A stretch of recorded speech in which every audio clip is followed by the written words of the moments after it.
The armchair still holds the shape of my wife Eleanor, even after all these years.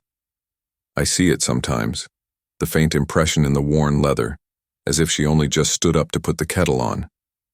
From this chair I can see the photograph on the mantelpiece, a smiling, sun-bleached image of our son Leo at 7 years old, building a lopsided sandcastle with his mother. Her laugh is trapped forever in that glossy paper. It's a perfect memory, a perfect day. But the thing about photographs, the thing no one ever tells you, is that they are professional liars. They capture the 1 second of peace in an hour of argument, the single smile in a day of quiet sorrow. They sell you a story you want to believe. How can a memory that feels so warm be the start of the coldest day of your life? Before I dive in, let me know in the comments where you're watching from. And if you enjoy stories like this, please like and subscribe. It helps me keep sharing more. I suppose the whole thing started not with malice, but with a deep, aching silence. After Eleanor passed, the house grew too large for one person. The quiet wasn't peaceful. It was heavy. It was a physical weight in the air. My son Leo and his wife Clara would visit. They'd bring my granddaughter Maya, who was growing so fast she seemed a different child with every visit. But their stops were always brief, clinical. They were fulfilling a duty, not sharing a life. They'd sit on the edge of the sofa, the one Eleanor and I bought together, as if they were afraid of getting too comfortable, of letting the silence of the house seep into them. They'd ask the same questions. "How are you doing, Dad? Eating okay? Need anything from the store?" The questions were just noise to fill the space. They weren't listening for the answers. They were waiting for the acceptable amount of time to pass before they could politely escape back to their own loud, vibrant, forward-moving lives. I saw it in Leo's eyes. He loved me, I think, in the way you love a landmark from your childhood. You're fond of it, you'd be sad if it was torn down, but you don't actually visit it much anymore. I was becoming a landmark, a piece of his history, not his present. And Maya, she was a stranger who shared my blood. She lived inside her phone, her tablet, a world of bright screens and tinny sounds I couldn't enter. I wanted to give her a memory, a real one, not a photograph of a perfect moment, but the moment itself. That's where the $30,000 came in. It was the last of the money Eleanor and I had saved, the rainy day fund we never touched. But the rain had already come and gone, and all it left was a drought. I decided to make it rain one last time. A grand gesture. The kind of thing you can't ignore, the kind of memory that burns itself into a child's mind forever. Hawaii. 10 days of sun and sea and stories. A 5-star resort with a pool that snaked through lush gardens. I pictured Maya's face not illuminated by a screen, but by a sunset over the Pacific. I imagined Leo and I talking, really talking, the way we did when he was a boy and his world was small enough for me to be at its center. I saw Clara relaxing, the tense lines around her mouth finally softening. This trip, this grand, expensive, beautiful trip, was going to be the glue. It was going to piece our fractured family back together. When I called them to tell them, the reaction was muted. I'd expected gasps, maybe even tears of joy. Instead, there was a beat of stunned silence on the other end of the line.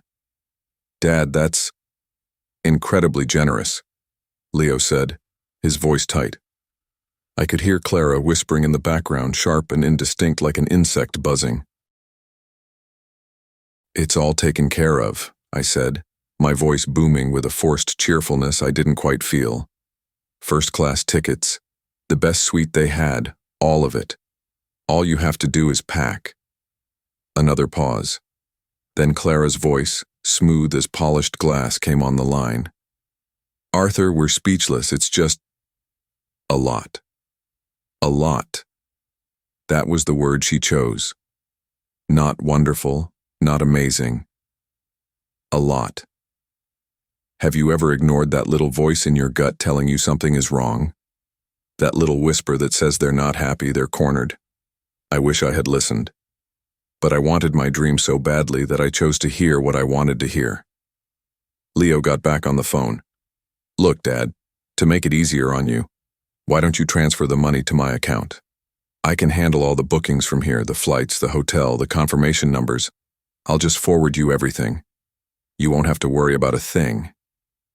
It made sense. I wasn't as good with the online world of bookings and e-tickets. It felt like a son helping his aging father, a sign that he was in this with me. So I did it. The next day, I went to the bank and transferred the entire $30,000. The teller, a young woman with kind eyes, looked at the amount. "Big plans, sir?" she asked with a smile. "The biggest," I'd replied, feeling a genuine surge of hope for the first time in months. The weeks leading up to the departure were a blur of preparation. I bought a new suitcase, my old leather one finally giving up the ghost. I bought 3 new Hawaiian shirts, loud with hibiscus and palm trees, the kind Eleanor would have teased me about. I laid them out on my bed, the colors looking garish and hopeful against her old floral quilt. Every night, I'd pack and repack, imagining the warm air on my skin. I'd pull out the old photograph from the mantelpiece and tuck it carefully into my carry-on bag. We were going to make a new one, a better one. The emails with the itinerary arrived from Leo's address. They looked professional, official. Flight numbers, seat assignments, hotel confirmations. My name was right there next to theirs. Arthur, Leo, Clara, Maya. A family unit, printed in black and white. Proof. The morning of the trip, I was up before the sun. I'd barely slept, buzzing with the kind of nervous excitement I hadn't felt since my wedding day. I sat in my armchair, sipping coffee that I couldn't taste, watching the sky lighten from charcoal to a soft, promising gray. When their car pulled into my driveway, it felt real. It was finally happening. Leo honked the horn twice, a short, impatient sound. I grabbed my bags, took one last look around the quiet house, and walked out to them. The car ride was suffocating. Maya was in the back, headphones on, her face a pale blue in the glow of her tablet. Clara was in the passenger seat staring out the window, her jaw set. Leo drove with a grim efficiency, his knuckles white on the steering wheel. My attempts at conversation died in the thick, silent air. "They say the snorkeling at Hanauma Bay is like swimming in an aquarium," I offered. Leo just grunted in response. Clara didn't even turn her head. The silence was back, heavier than ever, right there in the car with us. We pulled up to the curb at the airport's departure level. The sliding doors hissed open and shut, swallowing and spitting out travelers in a chaotic dance. For a moment, watching them, I felt a pang of pure joy. We were about to join them. We were about to escape. I reached for my door handle, my heart thumping. "Well, we're here," I said, the words sounding small and foolish. As I moved to get out, to grab my new suitcase from the trunk and step into our grand adventure, Leo killed the engine. The sudden silence was deafening. He turned to me, but he didn't look at me. He looked at the steering wheel, at his own white-knuckled hands. Clara continued to stare straight ahead, as if watching a film only she could see. "Dad," Leo began, and his voice was flat, devoid of all emotion. It was the voice of a stranger. "Before we go inside, about the tickets, there's something we need to tell you." His voice was the worst part. It was a perfectly level, perfectly empty thing, like a field of concrete after a building has been demolished. It held no anger, no sadness, not even any guilt. It was the sound of a transaction being completed. What do you do when the world tilts sideways so fast that you can't even feel yourself falling? My first thought wasn't anger. It was a strange, nonsensical flicker of concern. Had I heard him right? Was he feeling all right? The sounds of the airport outside the car, the rumble of a shuttle bus, the distant, cheerful chime of a terminal announcement suddenly seemed to be coming from miles away, muffled by a thick wall of glass. I could hear the blood pounding in my own ears, a slow, heavy drumbeat. Forgot? The word felt foreign in my mouth, thick and clumsy like a piece of unchewed food. "Leo, what are you talking about? It's an e-ticket. It's in the email. You just show them the phone." I was trying to solve it. My mind, bless its naive and stubborn heart, was still trying to fix the problem, still assuming it was a simple, logical error that could be undone. I was a mechanic trying to repair a car that the driver had already decided to push off a cliff. He finally turned his head, and for a second I saw my son, not the man sitting there, but the 7-year-old in the photograph, the boy with the scraped knee I'd carried home from the park. His eyes were the same shade of blue. But then the man returned, and his eyes were flat, like stones at the bottom of a river. "It's not on the phone, Dad," he said. "When I was booking everything, there was a glitch with the last ticket. It didn't go through." A glitch. A word so sterile, so technical. A word used to erase intention, to blame the invisible machinery of the world for a deliberate act of the heart. Clara shifted in the passenger seat, the leather creaking under her weight. She pulled out her phone and the screen illuminated her face, casting sharp, unflattering shadows. She didn't look at me. She never looked at me. She just stared at that little rectangle of light as if the entire universe were contained within it. "We can fix this," I insisted, my voice rising with a frantic energy I hated. "I'll go to the counter.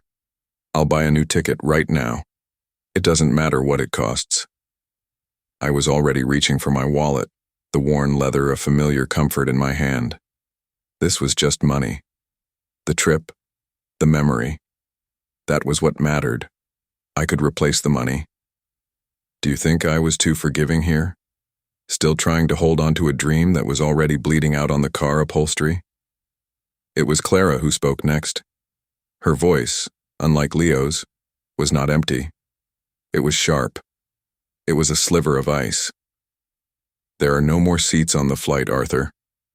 She said it without looking up from her phone. She said it with the same tone she might use to say the milk has expired.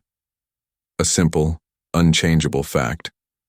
A door being quietly but firmly locked.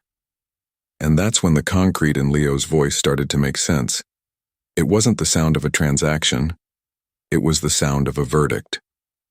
My own son, my judge and jury. The car, once a vessel for our grand adventure, had become a cage. The air was thick and hot, and I suddenly couldn't breathe. I looked past Leo's head through the windshield at the families laughing and struggling with their luggage on the curb. A father hoisted a small girl onto his shoulders. A mother kissed her son's forehead. They were all moving forward, flowing into the bright promise of the airport, while I was trapped here in this silent, suffocating box. The world was still spinning, just not for me. "So, what am I supposed to do?" I asked. The question hung in the air, pathetic and small. Leo finally let go of the steering wheel. He sighed, a long, weary sound, as if I were the one who had burdened him, as if my very existence was an inconvenience he was forced to manage. "We'll call you a taxi," he said. "It'll take you right back home. It's for the best, Dad, honestly. It's a long flight. It would have been too much for you. Too much for me." The words were a slap. He was framing their betrayal as an act of kindness, a compassionate decision made for my own good.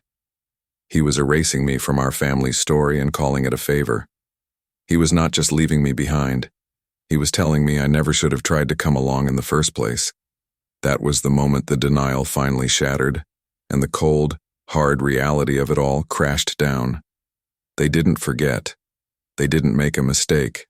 This was a plan. A quiet, cold, meticulously executed plan. The muted phone calls, the tense silences, the way they never quite met my eye. It was all a prelude to this final, brutal act of severance at the gates of paradise. Leo got out of the car. The sudden rush of airport noise was a shock. He walked to the trunk and I heard the latches click open. He pulled out his suitcase, then Clara's, then Maya's small pink one. My brand new suitcase, with my loud, hopeful Hawaiian shirts folded neatly inside, remained in the darkness of the trunk. He slammed it shut.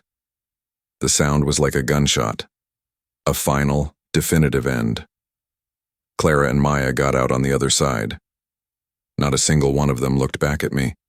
They simply grabbed their bags and began walking towards the sliding glass doors, merging into the river of travelers, a perfect little family unit. And I just sat there, in the back of my son's car, watching him walk away from me without a flicker of hesitation. He didn't just forget my ticket. He had forgotten me. Silence has a taste. After they walked away, after the automatic doors hissed shut behind their backs, the silence that filled the car tasted of metal and salt, like old blood. I sat there for I don't know how long. A minute? 10? Time had stretched and warped into something unrecognizable. A security guard tapped on the window, his face a mixture of impatience and pity. "Sir, you can't park here." His voice was muffled through the glass, but the message was clear. Move. Go. Disappear. The world kept moving even if mine had stopped. I slid over into the driver's seat. It was still warm from my son. The steering wheel felt alien in my hands.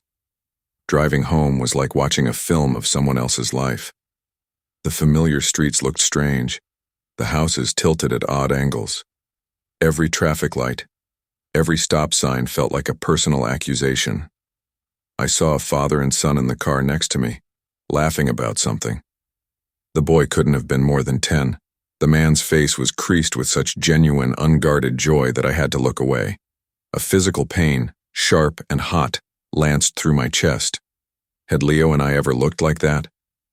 I searched my memory, frantically sifting through the years, looking for a moment of that pure, uncomplicated connection. All I found were photographs, those beautiful, glossy liars. Back at the house, the quiet was different. It wasn't the heavy, lonely quiet I had grown used to. This was a hostile quiet, an accusing quiet.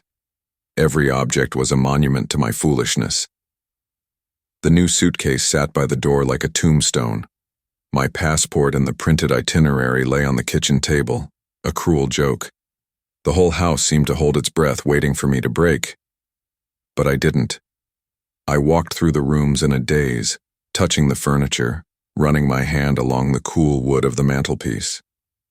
I stopped at Eleanor's armchair. The worn leather felt like a wrinkled, knowing hand. What would she have said? Eleanor never minced words.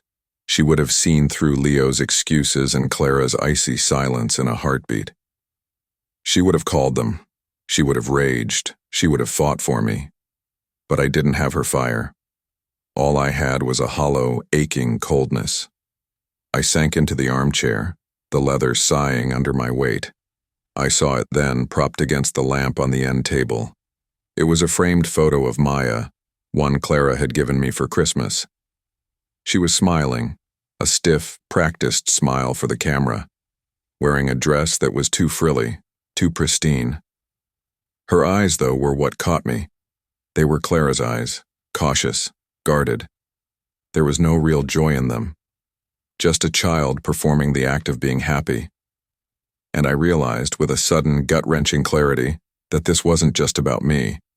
They weren't just leaving me behind. They were taking Maya with them. Not just to Hawaii, but into that same cold, transactional world they inhabited. A world of surfaces, of duties, of muted phone calls and silences that tasted like blood.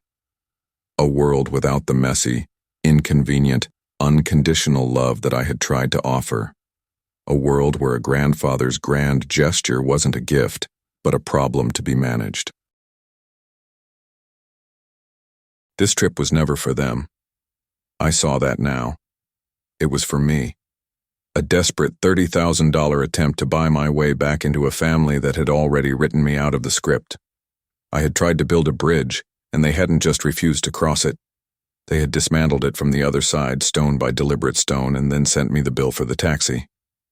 What would you have done if your own son did that to you? Then acted like he was doing you a favor? The hours bled into one another.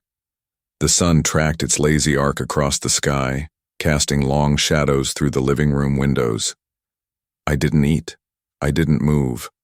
I just sat in Eleanor's chair and let the quiet of the house wash over me, feeling the full, crushing weight of my own irrelevance. The phone rang once in the afternoon. I saw Leo's name flash on the screen. I imagined him calling from the airport lounge, sipping a cocktail, fulfilling his final duty. The checking in on Dad call. I let it ring until it went to voicemail. I had nothing to say to him. Or rather, I had too much to say, and I knew none of it would ever be heard. As darkness fell, a profound exhaustion settled over me, a weariness that went bone deep. It was the exhaustion of a man who had spent years fighting a quiet, losing battle he didn't even know he was in. I thought about the money, the $30,000. It was a staggering amount, the sum total of a lifetime of careful saving, of skipped holidays and patched-up coats. And they had taken it, not with a gun or a threat, but with a smile and a lie. It was the perfect crime. A betrayal so personal, so intimate that I could never report it to anyone.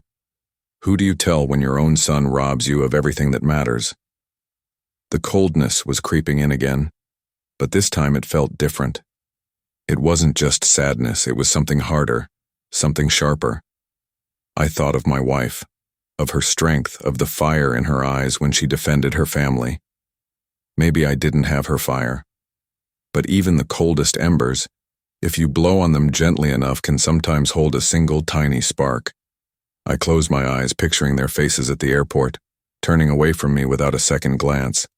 The image didn't just hurt anymore. It started to burn. There are secrets that live in the bones of a house. Not ghosts, but quiet truths packed away in the dark corners of closets and at the bottom of cedar chests. I wasn't looking for any of them.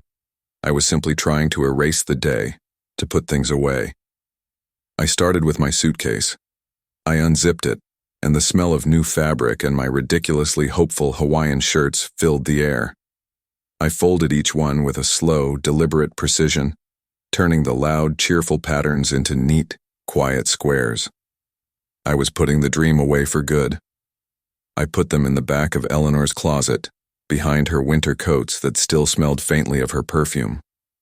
As I pushed the suitcase into the darkness, my hand brushed against a small, unmarked wooden box. I didn't recognize it. It was a simple pine box, the kind used for keepsakes. It must have been hers. My fingers, trembling slightly, traced the grain of the wood before I lifted the lid. I expected to find old photographs, maybe a dried corsage, or the letters I sent her when I was away on business. I expected sentiment.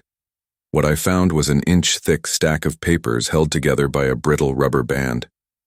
They were financial documents, bank statements, loan agreements, withdrawal slips, but they weren't mine, and they weren't Eleanor's.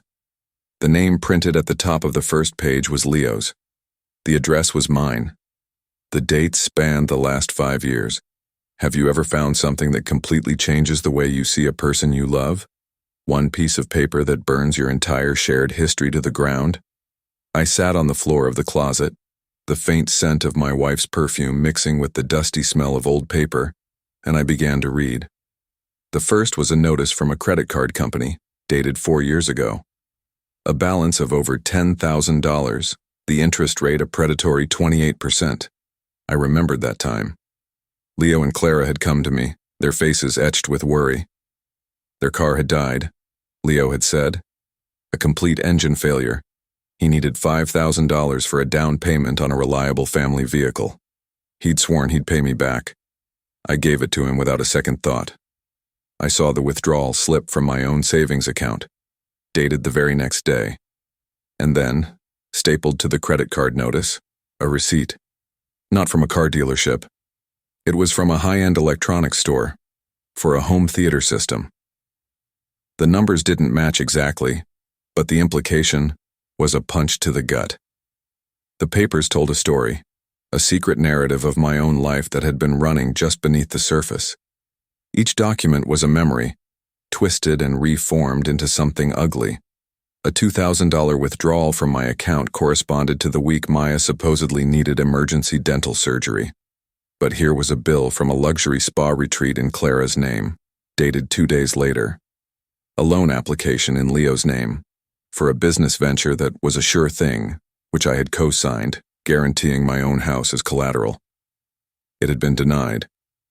But he'd told me it was a success, that he'd paid it off within 6 months. It was a lie. All of it. All the little emergencies, the sudden hardships, the unlucky breaks. They weren't acts of fate. They were a script. And I was the unwitting financier of their entire life, the silent backer for a lifestyle they paraded in front of me while feeding me stories of their struggle. My grief, the heavy, suffocating blanket that had been smothering me since the airport, began to burn away. In its place, something else was taking root. It was a cold, clear, and terrifying anger. It was the anger of a fool who has finally seen the con. They hadn't just betrayed me today. They had been betraying me, methodically and without remorse for years. The Hawaii trip wasn't a sudden act of cruelty. It was their retirement plan, their grand finale. They took the $30,000 because they'd already bled me dry of everything else and knew it was the last significant amount I had. The man who sat numbly in the car at the airport, the sad old man who drove home to his empty house, was gone. He died right there on the floor of his wife's closet. I looked at my hands. They were steady now. The trembling had stopped. The blood in my veins felt like ice. I stood up, leaving the box and its poisonous contents on the floor. I walked out of the bedroom and into the study, the room where I had built a life, a business, a family, on the foundations of trust and hard work. I picked up the phone. My thumb hovered over Leo's name in my contact list. It would have been so easy to call him, to scream, to unleash the hurricane of rage and pain that was building inside me. But that's what the old William would have done. The new one had a different plan. I scrolled past his name to a number I hadn't dialed in over a decade. Frank. Frank was the man I built my business with from the ground up, in a dusty garage with a shared pot of coffee and a single, unwavering vision. He was the kindest, most generous man I had ever known until you crossed him. And then he became a surgeon with a balance sheet, and he could find a single misplaced dollar in a sea of numbers with ruthless precision. He answered on the second ring, his voice the same gravelly baritone I remembered. "William," he said, a note of genuine surprise in his tone. "It's been too long." My own voice when I spoke was unrecognizable. It was calm, steady, and absolutely cold. "Frank," I said, looking out the window at the darkening street, "I need you to find everything." The phone call with Frank changed the air in the house. The quiet was no longer accusing, it was plotting. "Give me 24 hours, Will," he had said, and in those words I found a purpose. The next morning I woke not to grief, but to the cold, clear light of action. I went about the day with a strange, methodical calm. I spent the morning in the garden, pulling weeds, my hands caked in dark soil. Eleanor used to say you could solve any problem by yanking its roots out of the ground. Each stubborn weed was a lie I pulled into the light. The car engine, the dental surgery, the sure-thing business venture.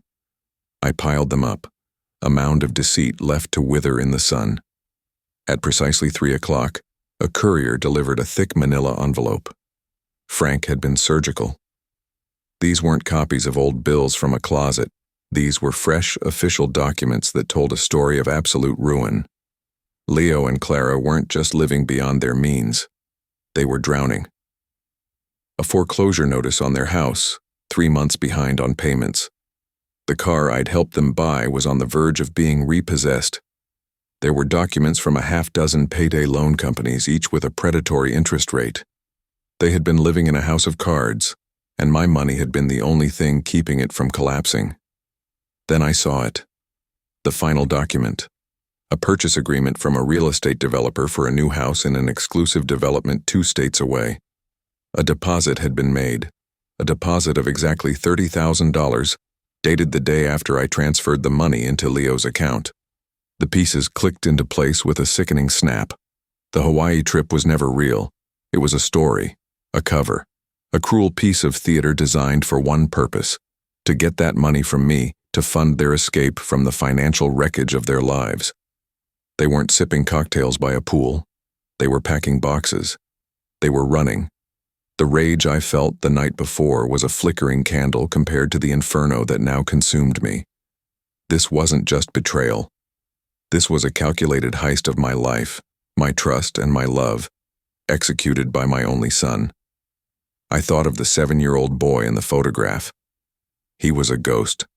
The man who had taken his place was a predator who saw his father as a resource to be depleted. I picked up the phone and dialed Frank. He answered immediately. "You saw it," he said. It wasn't a question. "What do you want to do, Will? We can press charges. We can ruin them."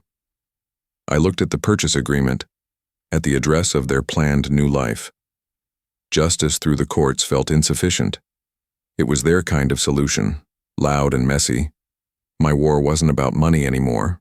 It was about correction. "No, Frank," I said, my voice steady and clear. "Nothing like that. I have a different idea. I need you to find a number for me, the developer who sold them that house." I didn't sleep. The anger had burned away, leaving behind a core of diamond-hard resolve. This was no longer about revenge. This was about rebalancing the scales of our family's history. The smiling photograph on the mantelpiece was a lie, and I was about to replace it with a truth that could never be ignored.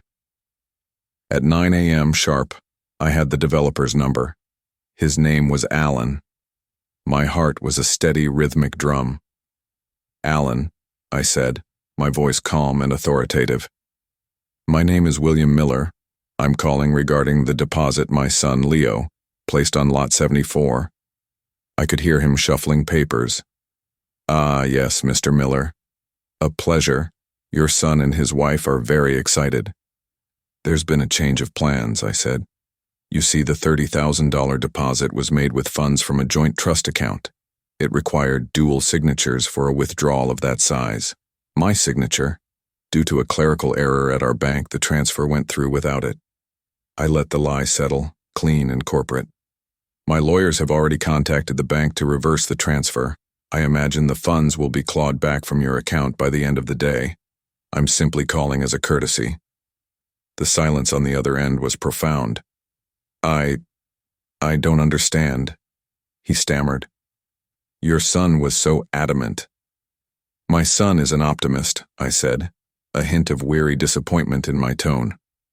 "He gets ahead of himself. The purchase, I'm afraid, is void."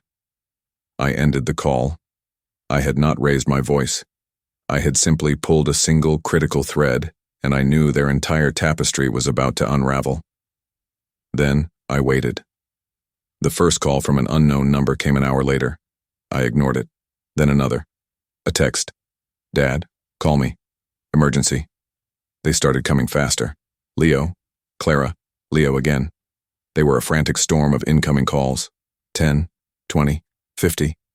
By noon, the count had climbed to 96. 96 desperate shrieks of panic from the house of cards as it came crashing down. I imagined the developer's call to them, the dawning horror on their faces as their escape hatch was welded shut. They hadn't lost a vacation. They had lost their future. At 5 o'clock, I finally picked up my phone. I called Maya's school and confirmed the date for Grandparents' Day. I called my sister and told her I had a long story to tell. Then I walked to the mantelpiece and picked up the photograph of 7-year-old Leo. I didn't feel anger, just a quiet pity for the man he'd become. I turned the picture face down. The lies were over. The silence in the house was finally peaceful. It was my house again. The most powerful lessons are not the ones we teach with anger, but the ones we enforce with consequences. They thought my love was a blank check, but they learned its value only when the account was finally, irrevocably closed. What do you think Maya will learn from all this? Let me know your thoughts in the comments.